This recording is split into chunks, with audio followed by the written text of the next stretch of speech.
안녕하세요. 박혜숙입니다. 300명의 용사라면 2007년 잭 스나이더 감독의 영화가 생각이 납니다. 주전 480년 페르시아의 크세르크세스, 성경에는 에스더 왕후의 남편인 아하수에로 황제가 100만 대군이 넘는 군인을 몰고 그리스를 쓸어버리겠다는 야심으로 정복에 나서죠. 지연되는 그리스 연합군을 기다리다 스파르타의 왕 네오니다스는 300명의 정예 장교 군단을 이끌고 테르모필레 협곡에서 페르시아 대군과 싸우다가 남김없이 장렬하게 최후를 맞은 사건을 다룬 영화죠. 과장이 심하고 페르시아 황제를 우스꽝스럽게 만들었지만 이것은 실제 역사적 사건이죠.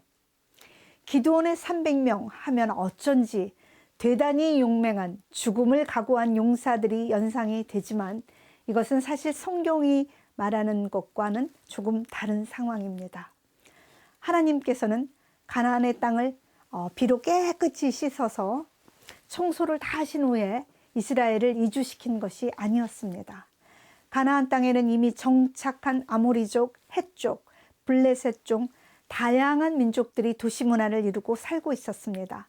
그리고 각 민족들은 저마다 신들을 모시고 있었습니다. 특별히 농사를 짓던 농경민 가나안족들에게 풍요의 신, 발의 농경제는 아주 중요한 삶의 중심이었습니다. 하나님은 가나안족의 신을 결코 따르지 말고 저들을 그 땅에서 쫓아내라고 하셨지만 백성은 그 주민들을 쫓아내지 못했거나 안 했으며 가나안 신 바알 숭배에 빠졌습니다. 주전 11세기 이즈르 계곡에서 세겜까지 이 지역은 인구 밀도가 집중된 곳이었는데요. 바로 이곳에 요단강 동편에 거하는 유목민, 미디언과 아말렉족들이 메뚜기처럼 몰려와서 수확한 농작물과 이스라엘 백성의 재산을 약탈해 가게 됩니다.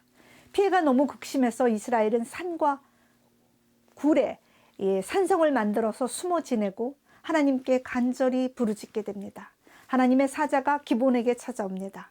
기본은 대단히 용맹하거나 혹 특별한 사람이 아니었습니다.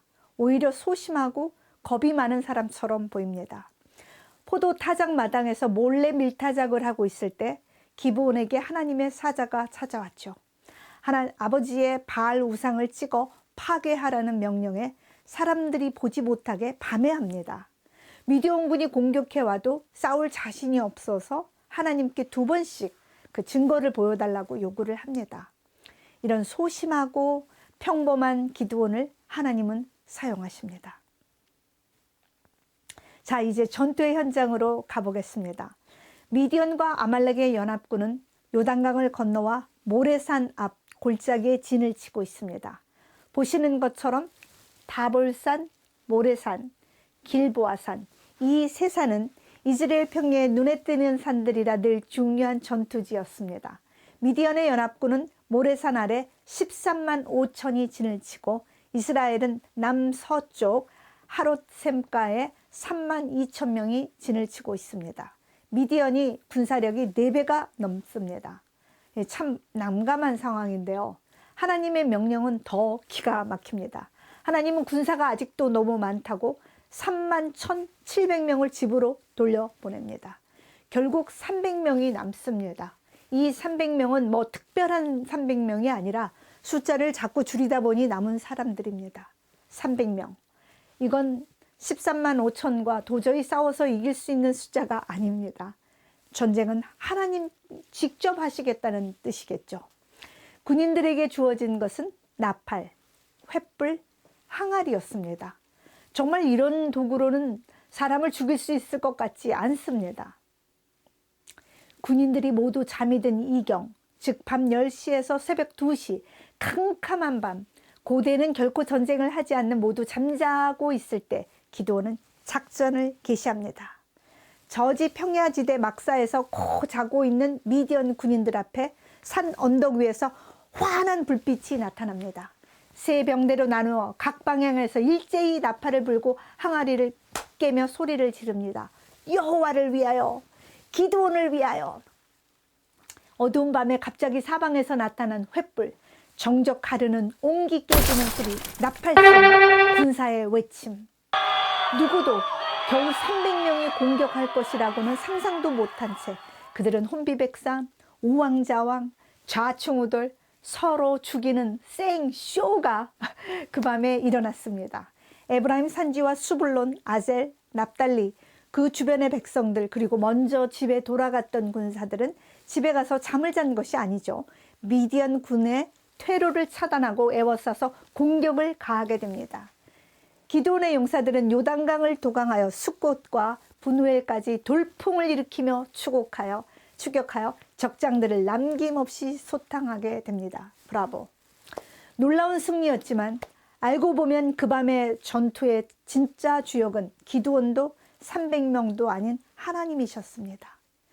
그 후 이스라엘에게는 40년간 평화가 옵니다. 이 사건이 여기서 끝났으면 정말 좋았을 텐데 뒤끝이 장렬합니다. 기드온이 승리한 군사들에게 전리품을 요구하죠.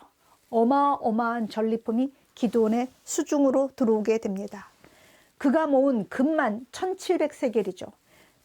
세겔들을 킬로그램으로 계산하면 약 21.38kg, 현재 시세로 환산해보면 21.38kg의 금은 약 100만 불, 하나로 11억 8,300만 원 정도입니다.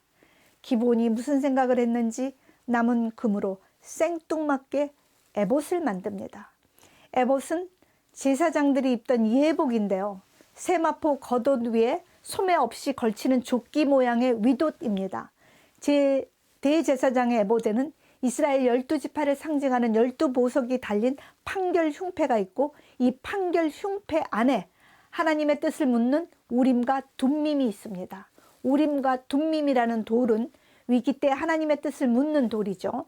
에봇을 만들어 하나님의 음성을 듣고 백성들을 다스리겠다는 의도로 해석할 수도 있습니다. 엄밀히 말해 기드온은 레위 지파가 아니기 때문에 에봇을 관리할 자격이 없습니다. 그리고 이미 에브라임 땅 실로에 모세의 중앙성소 성막이 있고 에봇이 있었습니다. 그런데도 기드온은 황금 에봇을 만들어 자신이 사는 오브라에 두었습니다.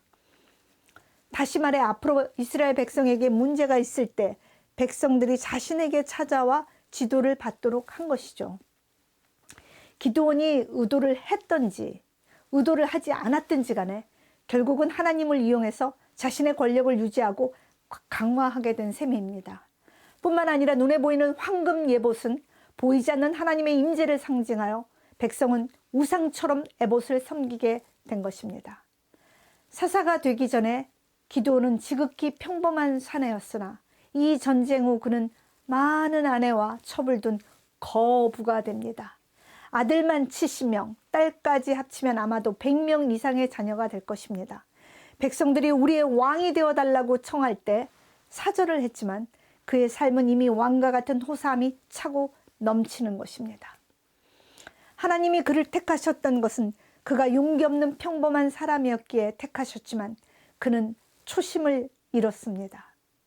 기드온의 금 예봇은 오늘날 교회 안에도 버젓이 있습니다. 하나님의 이름을 빙자해서 어떤 목회자는 자손들까지 대기업처럼 거부가 되십니다. 모 교회에서는 부적절하게 정치에 야합을 하고 하나님을 이용하여 자신의 부와 권력을 유지하고 강화합니다. 우리를 살리기 위해 목숨을 주셨던 예수님의 십자가와 그 십자가를 치며 고통받는 낮은 곳을 향하여 영문 밖으로 나오라는 주님의 초청은 온데간데 없습니다. 교회가 세속적 성공과 부와 권력을 추구할 때 부흥하고 잘 나가는 것 같이 보이지만 실로의 성소가 갈아엎어짐 같이 그리스도께서 반드시 그 촛대를 옮기실 것입니다. 모세가 본 가시나무는 호렙산에만 있는 것이 아닙니다. 거룩한 떨림으로 악한 이 시대와 우리의 죄를 통회하며 하나님께 경외함으로 나아가는 사람은 오늘도 불타는 가시나무를 보게 될 것입니다.